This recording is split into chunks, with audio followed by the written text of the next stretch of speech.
It's been the worst time of my life, Joe.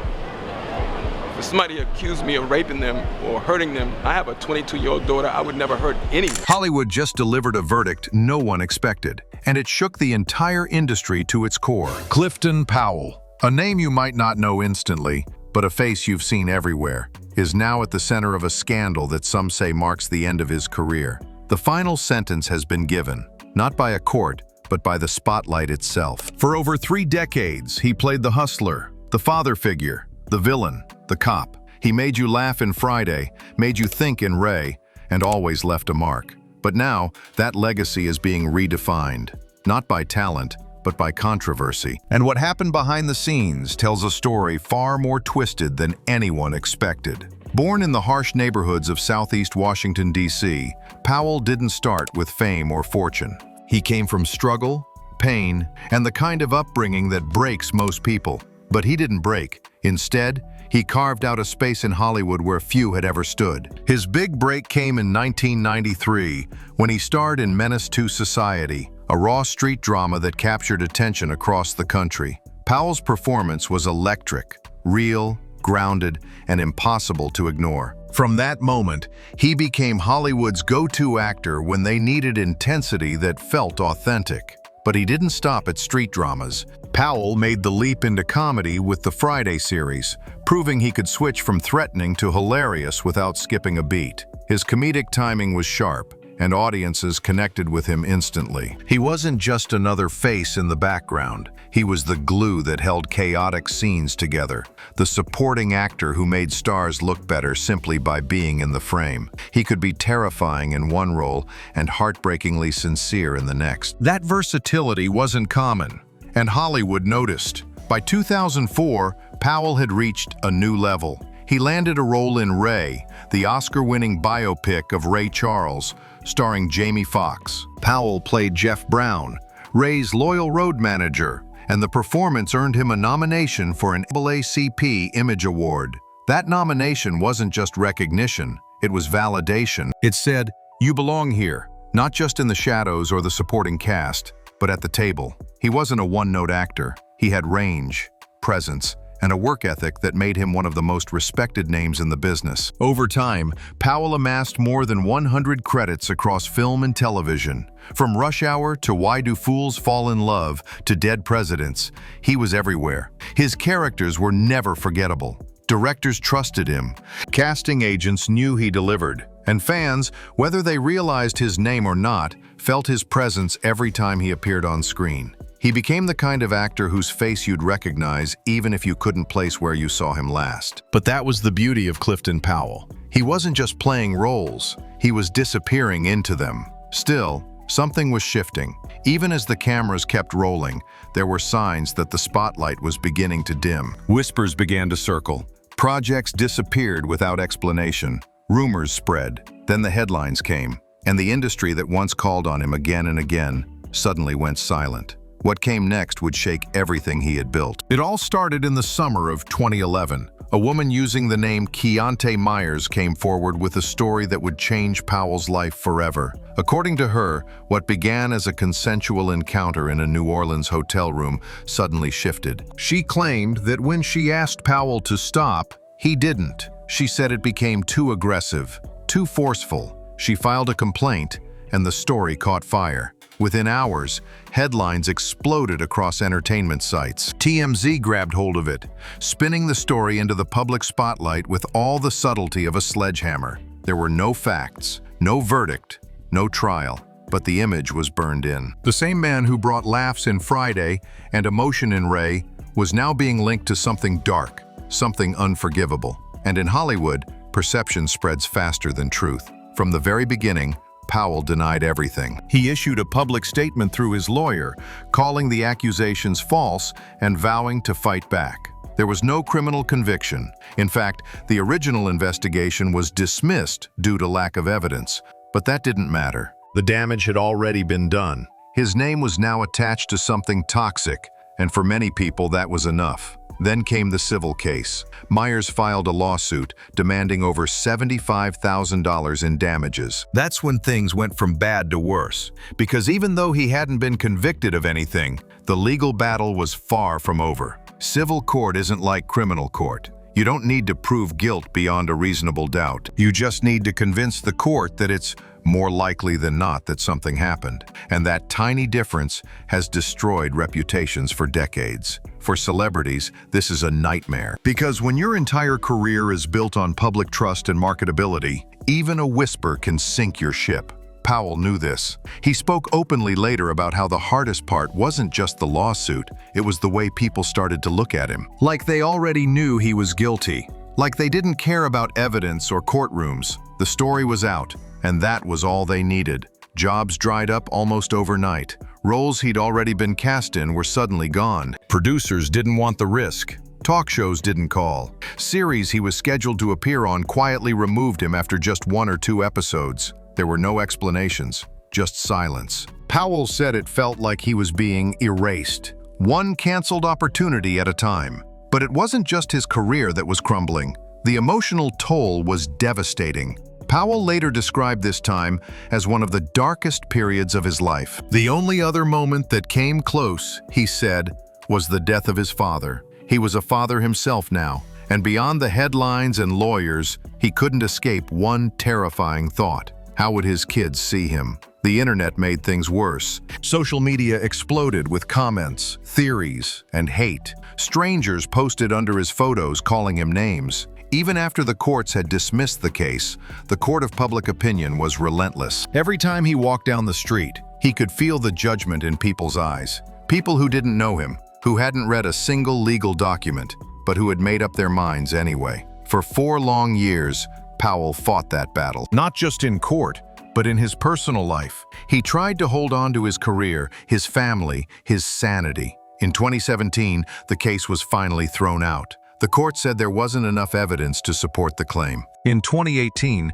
his own countersuit for defamation was also dismissed. The whole thing over, legally at least. But in Hollywood, closure is a luxury. And Powell was about to learn that even when the truth is on your side, the world doesn't always care. By the time the legal dust had settled, it was too late. Powell's reputation had already taken the hit. No charges, no conviction, but none of that mattered. The roles didn't come back. The calls never resumed. It was like Hollywood had quietly decided they were done with him, long before the court ever had a say. That's when the phrase "final sentence" took on a new meaning. Not something handed down by a judge, but by the system itself. Because in the entertainment world, perception is more powerful than proof. And for Powell, the sentence wasn't years in prison. It was the erasure of everything he had spent a lifetime building. Projects that could have revived his career never came. Collaborators moved on. Studios chose silence over risk. He was cleared on paper, but in practice he was still carrying the weight of something he never did. And for someone who had climbed so far, the fall was brutal. What made it even harder was knowing he wasn't just being punished for the accusation. He was also being judged for something deeper, something more ingrained. Powell had long suspected that Hollywood's love for him had limits. He'd heard it in meetings, seen it in casting decisions, felt it in backhanded compliments. People in power often saw him as talented, but too intense, too gritty, too dark. He remembered being told, straight to his face, that he was too dark for the role. In one painful moment, a network exec even said he might scare viewers. These weren't casual rejections, they were clear signals. Powell wasn't being measured by his talent. He was being filtered through a lens of bias so baked into the system that people said it out loud without shame. It didn't matter how skilled he was, how many movies he carried, or how many scenes he stole. The shade of his skin always came first. That kind of discrimination wasn't always loud. It didn't always show up in the script. Sometimes it hid behind words like marketability or relatability, but the message was clear. He wasn't the kind of black actor Hollywood wanted to put front and center, unless it was to play a criminal, a villain, or someone broken. And when real life threw a scandal his way, that perception only deepened. It created a dangerous cycle. Because Powell had often played intense characters, cops, hustlers, dangerous men, people began to project those roles onto him. When the accusation came out, it didn't seem impossible. It felt familiar. The audience had seen him act that way on screen 100 times, and in a world obsessed with celebrity scandal, they didn't pause to separate character from man. They just believed. And still, Powell didn't give up. He spoke out, not just about the case, but about the deeper issues Hollywood refused to face. He called out the way the industry treats darker-skinned actors. He talked openly about being sidelined, pigeonholed, and written off, and he didn't stop there. He also criticized the lack of unity in the black entertainment community, the way some public figures attacked each other in the media, playing into a system that already worked to keep them down. In one public clash, he took on Spike Lee after Lee made harsh remarks about another black actor. Powell said he couldn't respect anyone who tore down a fellow artist in front of a crossover audience. For him, it wasn't about ego. It was about survival. He believed that unity was essential in an industry that already offered limited space for black talent. And when that unity broke, it wasn't just a personal betrayal, it was a setback for everyone. That's what made his NAACP Image Award nomination so powerful. It wasn't just a career milestone. It was a moment where the industry, even briefly, saw his full value, without filters, without excuses. He had played Jeff Brown in Ray with sincerity and strength, giving life to a role that might have been forgettable in another actor's hands. But Powell made it unforgettable. And for once, the recognition came not in the form of applause, but validation. Still, that moment of clarity didn't change the system. It didn't undo years of bias. And when the accusations came years later, it didn't shield him from the fallout. The same industry that once applauded him now turned away. And the silence hurt more than any headline. Because Powell had learned the hard way, in Hollywood, innocence doesn't guarantee redemption. Not when the shadows cast by perception are darker than the truth. While the public focused on headlines and court updates, behind the scenes, Clifton Powell was unraveling. Not as an actor, but as a father, a husband, and a man trying to hold his world together. Fame had brought him everything he once dreamed of, but it also demanded a price that he didn't realize he was paying until it was too late. For years, Powell had tried to build a stable life outside the industry. He married Kimberly Powell, and together they raised a family. But Hollywood's demands don't stop at the set. The travel was constant. The hours were brutal. The spotlight followed him home. At first, they managed, but eventually the cracks began to show. And when everything else in his life started to collapse, so did his marriage. The divorce wasn't just painful. It was devastating. Powell admitted later that he lost $5 million in the process. That wasn't just wealth, it was his safety net. A lifetime of work gone in one sweeping legal decision. But even more painful was what the divorce symbolized. It marked the point where the life he had fought to build was no longer his. He later spoke openly about the mistakes he made, the missed moments, the birthdays he wasn't home for, the emotional distance that money couldn't fix. "I wasn't there for my children like I should have been," he said. He thought providing financially was enough. But what he realized too late was that being physically present, being emotionally available, was what they needed most, and he hadn't been. He blamed no one but himself. He knew the grind of the industry had consumed him. He said being gone 50% of the time might have worked, but 70? That was too much. He couldn't make up for lost time. And even as he tried to rebuild relationships with his children, the guilt lingered. The divorce didn't just strip him of money and family. It left him exposed. And in that vulnerable state, Powell fell into the same traps that swallow so many in Hollywood. He started gambling, not just casually, but compulsively. $30,000, sometimes $50,000 a year. Gone. It didn't feel dangerous at first. It felt like control, like distraction, like something he could manage. But year after year, it drained him, financially, mentally, emotionally. And then came the people, the ones who show up when you're on top and disappear when you're not. Powell said they weren't real friends. They were people who fed off the glow of fame, who wanted access, attention, or favors. Some were women who cared more about his status than his soul. Others were hangers-on, who vanished the second things got hard. He called them fake, but at the time they felt real enough to let in. He later described that period as a slow, spiraling descent. On the outside, he was still Clifton Powell, the actor, the performer, the star. But inside, he felt hollow, like everything was slipping away and no one was really there to catch him. The roles stopped, the money bled out, the headlines haunted him. And when he looked in the mirror, he didn't see the man he used to be. That's the part the public never sees, the human side of scandal. The way shame doesn't just live in tabloids, it follows you home. The way a single accusation can echo in your relationships, your finances, your identity. Powell wasn't a villain. He wasn't a victim. He was just a man who had worked his whole life to climb, only to realize the ladder he was on could vanish at any moment. And when it did, he didn't fall softly. By the time the legal process ended, Powell had nothing left to prove, at least in the eyes of the law. No conviction, no criminal record, no evidence strong enough to support the claims. But Hollywood didn't operate on court documents. It ran on perception. And in the eyes of the people who held power, Powell was already guilty of the one thing no actor can survive: becoming a risk. He wasn't convicted in court, but he was sentenced by silence. The kind that doesn't make noise, doesn't make headlines, but makes doors close behind the scenes. He would later say that even as he walked free, he didn't feel free.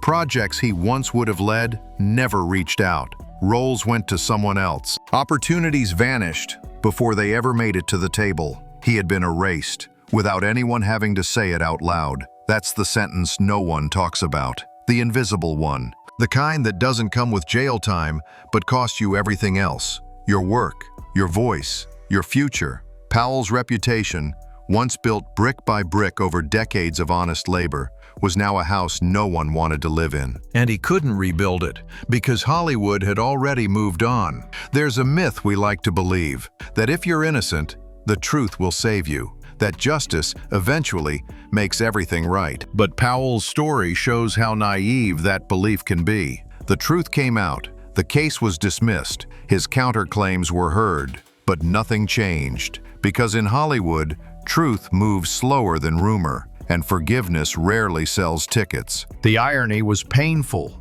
Powell had been one of the hardest working actors of his generation. No scandals, no ego, just consistent, reliable craft. He had built a career not on fame, but on sheer presence. When the spotlight turned harsh, he didn't lash out. He didn't beg for sympathy. He tried to let the truth speak for itself. But truth, in an industry built on illusion, is often the last thing people care about. And so the question became cruelly simple. What happens when you're cleared by the law, but condemned by the culture? There was no answer, just empty inboxes. Missed callbacks, open roles that were never offered. Powell could feel the distance everywhere, from the studios, from the producers, even from some fellow actors who once called him brother. He didn't blame them, not entirely. The industry punishes guilt, but it also punishes association, and no one wanted to carry his weight. This is the deeper tragedy, not just the false accusation, not just the money lost or the roles denied, but the realization that for some people, especially black men in Hollywood, being innocent doesn't restore your name. It doesn't clear the whispers. It doesn't undo the damage. In Powell's case, innocence still came with a price. He had survived the court system, but the court of public opinion is a different beast, one with no rules, no standards, no second chances. And in that world, Clifton Powell learned what his real sentence was. Long before the scandal, before the lawsuit, before the silence, Clifton Powell had already been fighting a different kind of battle, one that never made headlines, but shaped every room he walked into. It was the battle of being seen, being chosen, and being accepted in an industry that quietly decides who gets to shine and who gets left in the shadows. Powell had the talent, the training, the resume. But over and over again, he was reminded that something else came first: how he looked, not his build, not his smile, his skin. He remembered the words clearly, being told he was too dark for the role, not once, not as a joke, as an actual reason why he couldn't be cast. In one meeting, an executive even said, "You're so dark, you might scare the audience." That wasn't feedback.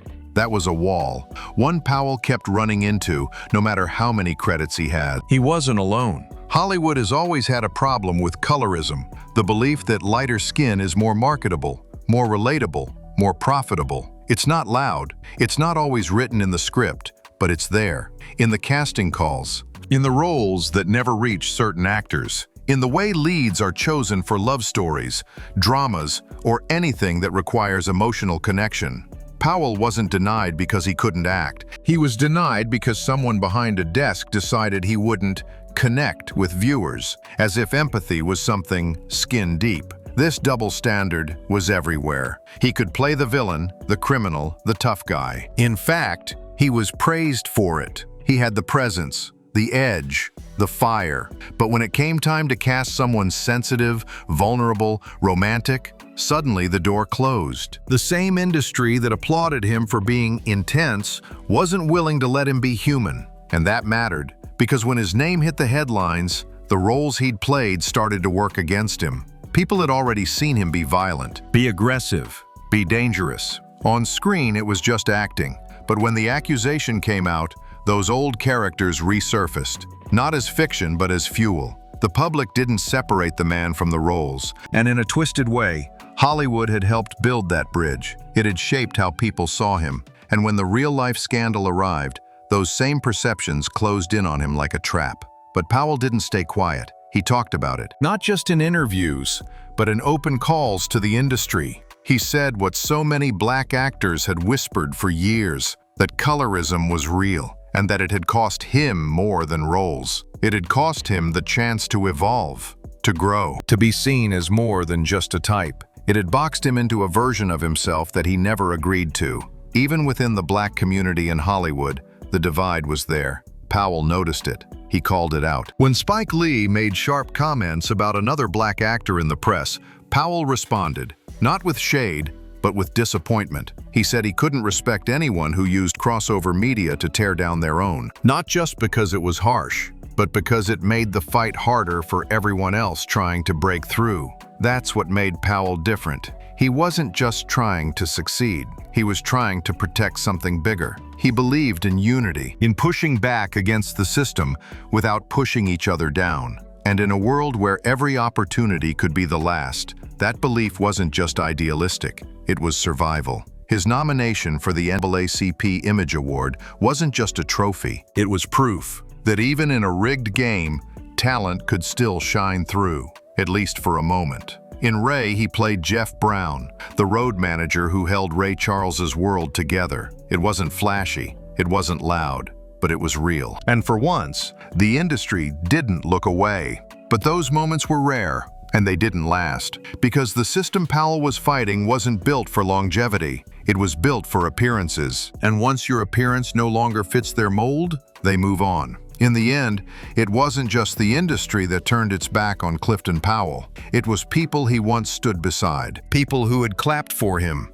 laughed with him, praised his performances, all gone when it mattered. That's what stung the most. Not the lost money, not even the roles. It was the silence, the phone that never rang, the friends who stopped answering, the quiet betrayals no one ever talks about. Because in Hollywood, loyalty is conditional. It's easy to support someone when they're rising, when their name opens doors. But the second that name becomes uncomfortable, people scatter. Powell learned that firsthand. Some of the same people who once called him brother disappeared the moment his story made headlines. No check-ins, no public support, just distance. And when the courts finally cleared him, none of them came back. That's when he understood something chilling. In Hollywood, redemption is not guaranteed. Innocence doesn't buy you a second chance, especially if you're a black man who already doesn't fit their ideal. The system had never really opened its arms to him in the first place. It had tolerated him,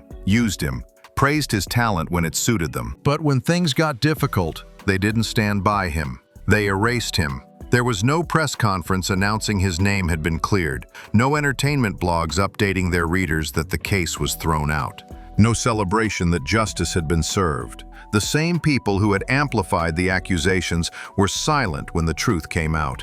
Because scandal sells, resolution doesn't. And so Powell remained stuck in a strange place. Not guilty, not free. Just floating in the middle, punished by memory. His career stalled, his name tainted, his legacy interrupted. No one would say it out loud, but the message was clear. He wasn't welcome back. And through all of this, Powell stayed grounded. He didn't explode in rage. He didn't call for boycotts. He kept speaking the truth, calmly, consistently. He admitted his mistakes, not the ones in court, but the ones in life. The time he lost with his children, the money he wasted chasing distractions, the years spent surrounded by people who didn't care about him, only his fame. He talked about healing, about forgiveness, about rebuilding. Not because it made good press, but because he knew there were others out there going through the same thing. Other men accused without evidence, other fathers trying to reconnect, other actors boxed in, shut out, written off. He told his story not to gain sympathy, but to show that survival is still possible, even when the spotlight turns cold. But there was always that lingering truth, that no matter how hard he fought, how clearly he spoke, how deeply he tried to move on, the industry never really let him, and that was the real betrayal. Not just the accusation, not just the silence, but the knowledge that even if you do everything right, even if you win, they can still decide your story is over. Clifton Powell's story isn't about a man who fell. It's about a man who was pushed, slowly, silently, and without warning. He wasn't taken down by guilt or a guilty verdict. He was taken down by something more dangerous, assumption. He was tried by headlines, judged by strangers, and ultimately sentenced by a system that never truly believed he belonged in the first place. That's what makes his final sentence so haunting, because it didn't come with handcuffs. It came with silence. And in Hollywood, silence can be louder than anything else. It means the calls stop, the meetings dry up, the rooms that once welcomed you now pretend they've never heard your name. And no matter how many years pass, no matter how many truths come out, the damage is already done. Powell never asked to be famous. He asked to work, to perform, to take what he survived in real life and turn it into something on screen that people could feel. That was his gift. That's what made him dangerous. Not in the way the tabloids hinted at, but in the way that scared an industry built on predictability. He didn't fit into the neat boxes they created. He was too real for that, too raw, too human. And when his life didn't match their comfort zone, they erased him, quietly, completely. But that doesn't mean his story ends here, because Powell still stands. Maybe not on the red carpet, maybe not at the center of blockbuster franchises, but as a reminder